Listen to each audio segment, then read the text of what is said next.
Welcome, Fiona, and thank you so much for joining us today. Really appreciate it. Fiona, you have had such an interesting career that has spanned government, private business, art institutions. Can you talk to us a little bit about your career trajectory? So I did grow up in a family that was full of art, which hence my interest.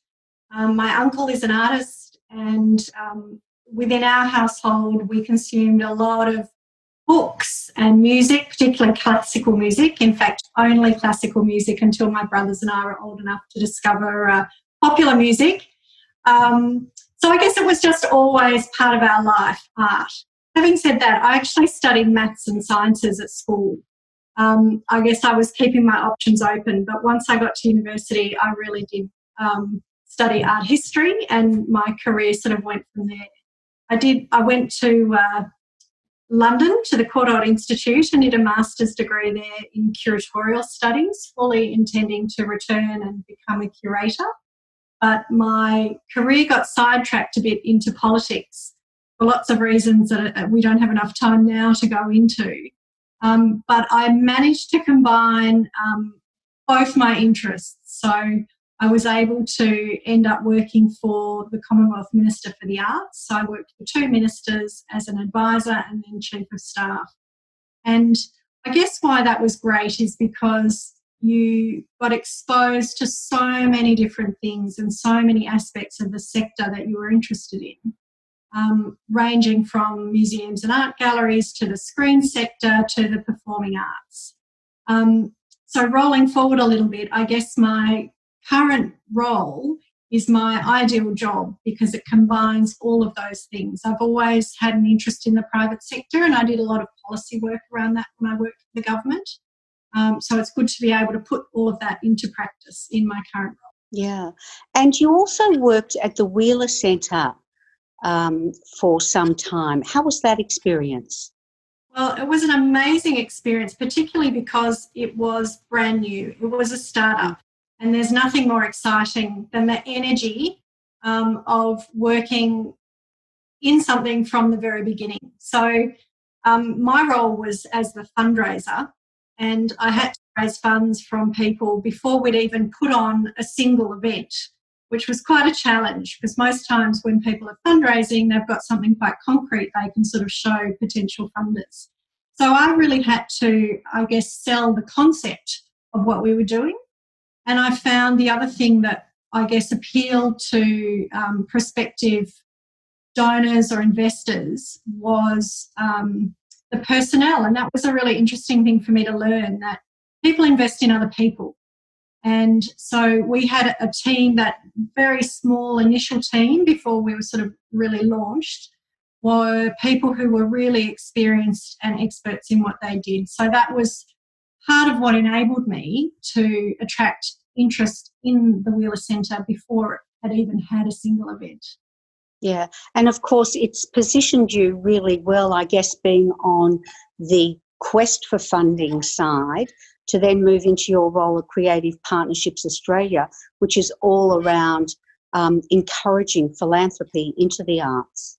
Absolutely. And I think, when I took on that role as a fundraiser, well, a lot of people, when you say you're a fundraiser, people go, oh, that must be really hard asking for money. And my answer is, it's actually not when you really believe in what it is you're asking for money for. You're not asking for money for yourself. You're asking for something that you're incredibly passionate about. And if you can speak to that, I think people, don't mind being asked, but also if you're convincing enough, they'll come on board as well. I absolutely agree. And it's almost like you're giving people the opportunity to be involved in something that they're passionate about by being able to fund the arts in a particular way. And I think, one of the funny things, I have to pick myself up sometimes when I talk about it to other people, even now, 7 years after I left, I keep saying we. And I think, being part of something as exciting as starting the Wheeler Centre, you really had that sense of ownership. And I guess all arts organisations that are looking for supporters want them to be part of that family. So whether you're a former staff member like me or a donor, you should be talking about it as we, because you should be part of that family. Absolutely. And of course, Creative Partnerships Australia was a startup as well. Absolutely. And that was one of the most exciting things about it, was being able to look at something from, a blank page, if you like, and say, what can we do the best and have the most impact? And I think it's built over time, but I think having the freedom to be able to think in that way is part of what made it successful. And it's not dissimilar to the Wheeler Centre, actually, because there was nothing ever like the Wheeler Centre before. So we really were starting from scratch and saying, what do we want to create here? Fiona, Elizabeth Ann McGregor, who we both know very well, has said, and I'm quoting her here, "You need art in times of crisis and to get beyond it." Now, I guess the situation that we now find ourselves in has really propelled the arts community into really dire economic circumstances. Can you outline some of the key issues that you see for the arts and entertainment sectors? So I guess the reason the arts sector has been hit so hard is because of the restrictions. And without mass gatherings, most art events centre around mass gatherings, whether it's performing arts, music, even galleries, which, if you've been to one recently, you would know are packed on weekends full of families and people engaging in all the different activities that they have on these days. So I think whilst there are companies and some individuals who've been able to access some of the economy-wide measures, the JobKeeper, JobSeeker and so forth that the government's put in place, there are some that are falling through the cracks, particularly individual artists. And their situation is compounded by the fact that the other areas in which they often supplement their income that they make from their art have also been badly affected. So education, people being music teachers, for example, as well as practicing musicians, and hospitality, all the artists joke, but it is a reality that many artists supplement their artistic income through working in cafes and restaurants and so on. So they've sort of had this double whammy. All the sources of their income have been have just stopped dead all at once. So I guess back to Liz Ann's comments, I also always feel as though when there are crises, the arts always step up. Always benefit concerts and so forth. The arts are always at the forefront of efforts to both raise funds and also rebuild community spirit following natural disasters and so forth, such as the bushfires that we saw earlier this year. They usually do this for free as well.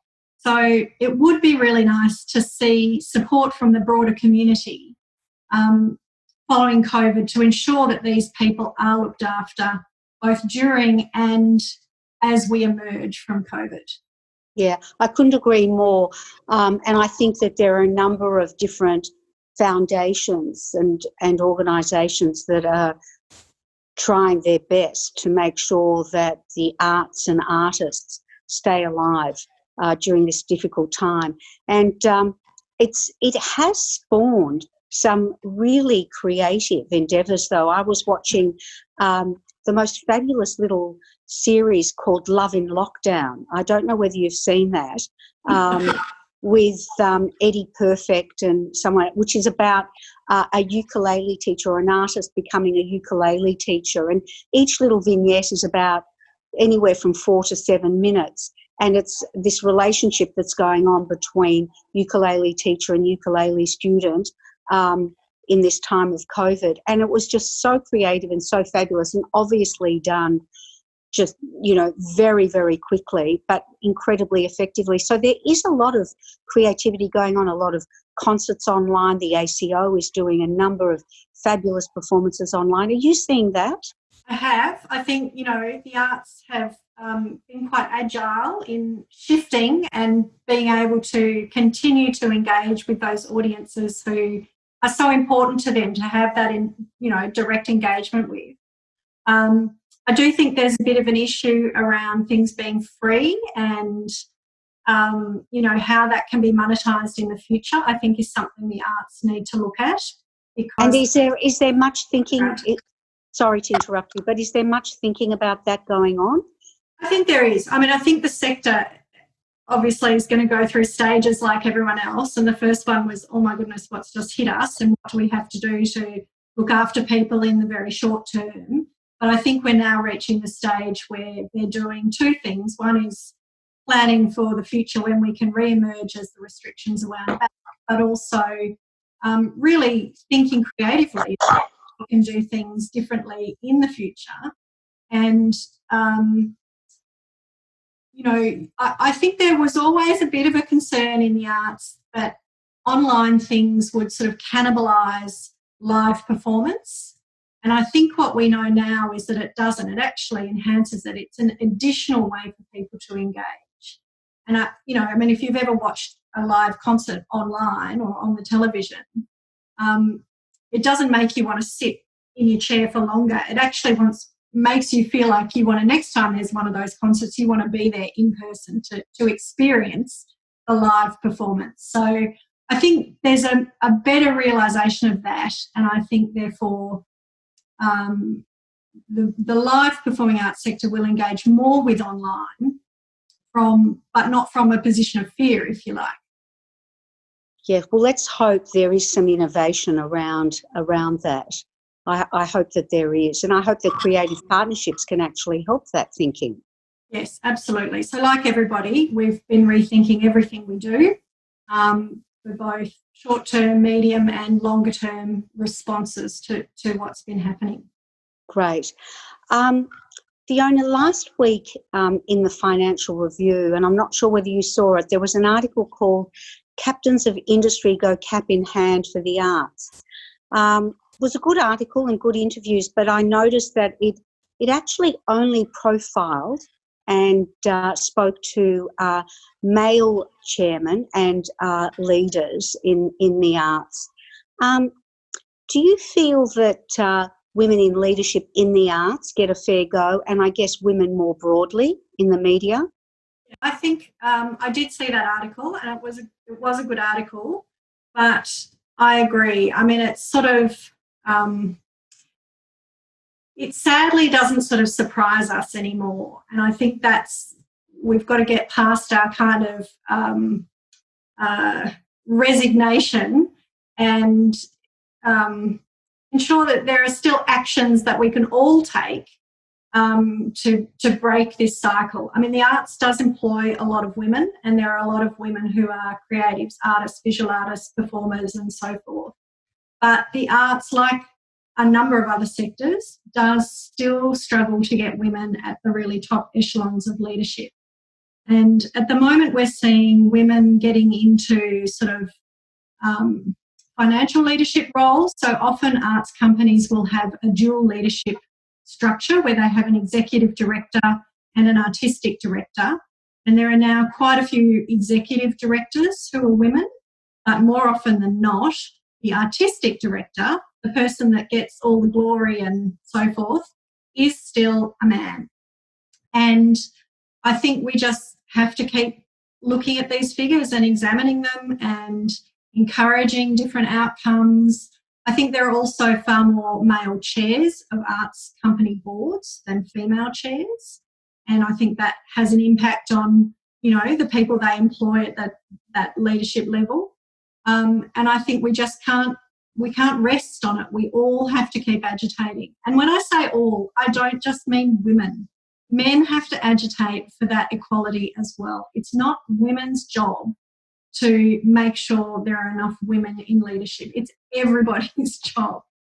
And I'm not sure if that will change over generations. I'm not convinced it will. But, I think we just can't sit back and think it's going to change without us all speaking about it. Yeah, let's hope it's not going to take generations, hey? Yes, I couldn't agree more. Fiona, what exactly are you seeing out there, though, amongst arts funders, individuals, philanthropic foundations and government? What's happening? Look, I think in terms of response to COVID, everybody is being quite active. There's a lot of people gathering information because I think, government in particular wants to make decisions based on evidence, which is fair enough. We expect that of our governments. I think the response from the philanthropic community has been extraordinary. We've seen a lot of organisations whose first response has been to contact the people that they are currently funding and saying, how are you going and what else do you need? Which could be financial, but it also could be other kinds of advice. If people have to change their business model, there are often people involved in funding organisations who can help talk through those issues with them. And I think there's also been a desire for greater collaboration, which is something that we've sort of encouraged in the past but haven't really seen to any great degree. So I think this COVID crisis, particularly around the support needed for individual artists, has seen a real willingness to collaborate that we haven't seen before. The hardest thing, the thing I don't think we've cracked yet, is how the private sector can best work with government. Government tends to sort of be quite secretive's not the word, but they don't announce anything until it's an actual final decision and is announced. And I'd like to see some more ways of them being able to collaborate with the private sector a bit more before decisions are made. And I know that's hard for government, having sat inside government too. I totally understand where they're coming from.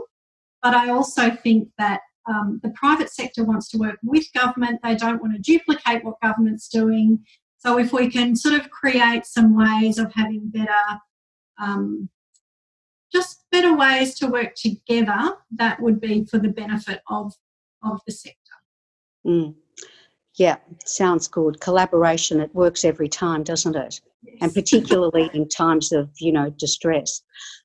Fiona, I know that you are a great reader. Have you got any suggestions for us during these bizarre times? Well, I am a big reader and I've always got more than one thing on the go. I have I've almost finished Chloe Hooper's The Arsonist. Ah, yes. Which is, I think she's one of our greatest writers, and her voice and her observations, very much like Helen Garner, just incredible insight into people and the way they behave and so forth. So I recommend that. It's a pretty, there's some pretty disturbing material in it in some ways, but I think as a way of being able to stand back and look into how something happens, her books, the previous one she did on Palm Island also, really do what art often does, which is shed light on issues. I'm also reading at the moment a book, and I'm going to show you because I really want to plug this book. O Byrne is an Australian writer. This is his first book, and it's a book of short stories called A Couple of Things Before the End. And they're amazing short stories about now and the future. And I think short stories are really undervalued. I think they're great because you can dip in and dip out of them. Kate Kennedy is another Australian writer who writes short stories that I've always really enjoyed. But this is a new voice, Sean, and it's well worth having a look at. Fantastic. Well, that's a great recommendation. I've actually been looking for a good book of short stories, so I'm going to download that right away on my Kindle. Fiona, it's been wonderful talking to you. Thank you so much for taking the time to do that, and good luck with everything and best wishes. Thank you, Carol. Also to you.